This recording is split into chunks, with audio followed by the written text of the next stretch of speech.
Bienvenue sur Ménéam Podcast, le podcast qui parle de jeux vidéo. Hello, c'est Ménéam. Les jeux AAA sont-ils devenus ennuyeux? Aujourd'hui, on s'attaque à une question qui fait débat dans toute la communauté gaming. Les jeux AAA sont-ils devenus ennuyeux? Est-ce qu'on vit une époque incroyable? Ou au contraire, est-ce qu'on tourne en rond sans même s'en rendre compte? Avant de critiquer, il faut comprendre, un AAA, c'est un jeu avec un énorme budget, des équipes de centaines de personnes et une communication massive. Des exemples récents, Assassin's Creed ou Call of Duty. Des jeux impressionnants, visuellement incroyables, mais est-ce suffisant? Pourquoi certains joueurs s'ennuient?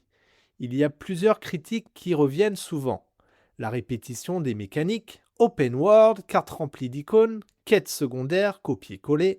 On a parfois l'impression de jouer au même jeu, juste avec un skin différent. Le manque de prise de risque. Les studios investissent tellement d'argent qu'ils jouent la sécurité. Résultat, peu d'innovation, beaucoup de formules recyclées. Des jeux trop longs, 80 heures de contenu, mais combien sont vraiment mémorables?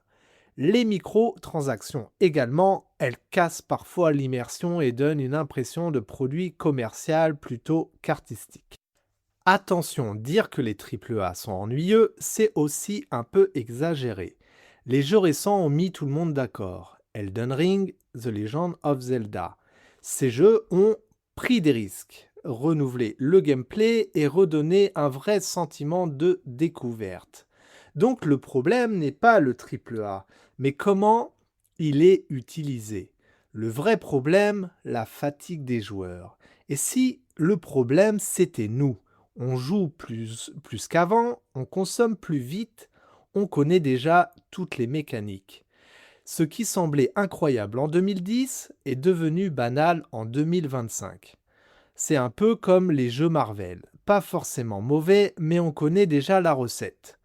Ce qui rend débat autour des jeux AAA aussi intéressant, c'est qu'il ne s'agit pas seulement de la qualité, mais de perception. Aujourd'hui, les joueurs ont accès à des centaines de jeux, des promotions constantes, des abonnements, du contenu à l'infini. Résultat, on consomme les jeux plus vite. Et on s'en lasse plus vite aussi. Un jeu qui aurait été considéré comme incroyable il y a 10 ans peut aujourd'hui sembler déjà vu. Non pas parce qu'il est mauvais, mais parce qu'il arrive à un marché saturé. L'effet copier-coller. Beaucoup de AAA partagent des structures similaires. Une carte ouverte, des quêtes secondaires répétitives, progression basée sur des compétences à débloquer, objectifs guidés en permanence. Cette formule fonctionne, mais elle finit par créer une impression de routine. Des franchises comme Assassin's Creed ou Far Cry sont souvent citées dans ce débat. Il faut aussi accepter une chose, on est devenu des joueurs experts. On reconnaît les mécaniques, on optimise au lieu de découvrir. Et ça change complètement la manière de vivre un jeu. Mais alors, comment un jeu peut encore marquer? Aujourd'hui, pour sortir du lot, un jeu doit surprendre, casser les habitudes et proposer une vraie vision. C'est ce qu'ont réussi Elden Ring en laissant une vraie liberté aux joueurs. Baldur's Gate 3 en offrant des choix profonds et impactants. Ils ne prennent pas les joueurs par la main et c'est justement ça qui plaît. Les AAA ne sont pas forcément moins bons, ils sont juste devenus plus prévisibles. Et dans un monde où les joueurs cherchent constamment de nouvelles sensations, la prévisibilité est peut-être leur plus grand défaut. Est-ce que le problème, c'est les jeux ou notre capacité à encore être surpris? Même quand on critique, on achète quand même. Pourquoi? Les AAA offrent une expérience que les jeux indés ne peuvent pas toujours proposer. Des graphismes ultra réalistes, des mises en scène dignes du cinéma, un univers gigantesque. Exemple, Red Dead Redemption 2, un monde vivant, crédible, presque hypnotisant. On a le confort, on sait à quoi s'attendre, et parfois c'est exactement ce qu'on veut. Depuis quelques années, un phénomène intéressant apparaît. Les jeux indés prennent de plus en plus de place.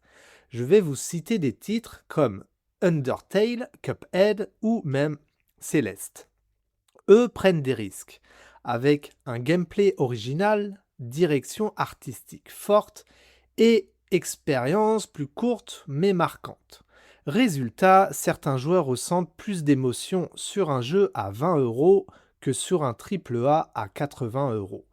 On pense souvent avant les jeux étaient meilleurs. Mais en réalité, c'est notre regard qui a changé. Les jeux d'aujourd'hui sont plus beaux, sont plus fluides et plus ambitieux. Mais ils ont perdu quelque chose, l'effet de surprise totale.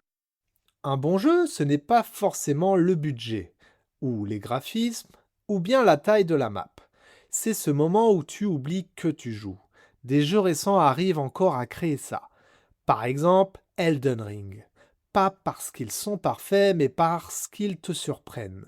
Alors non, les AAA ne sont pas ennuyeux. Mais oui, certains le deviennent quand ils arrêtent de prendre des risques. Et surtout, le joueur a changé autant que les jeux. Au fond, la réponse n'est ni totalement oui, ni totalement non. Les jeux AAA n'ont jamais été aussi impressionnants, plus beaux, plus grands et plus ambitieux. Mais en cherchant à plaire au plus grand nombre, ils prennent parfois moins de risques et finissent par se ressembler. Alors oui, certains peuvent donner une sensation de déjà-vu, mais ce n'est pas toute l'histoire, parce que des jeux comme Elden Ring, par exemple, prouvent qu'il est encore possible de surprendre, d'innover et surtout de marquer les joueurs. Et puis, il faut être honnête, le joueur aussi a changé. Il est plus exigeant, plus critique et parfois un peu nostalgique. Un grand jeu, ce n'est pas celui qui en fait le plus. C'est celui dont on se souvient. Et toi, dis-moi, est-ce que tu t'ennuies sur les jeux AAA ou tu en redemandes encore? Merci d'avoir écouté ce podcast. Merci beaucoup et je vous dis à la prochaine. Bye bye.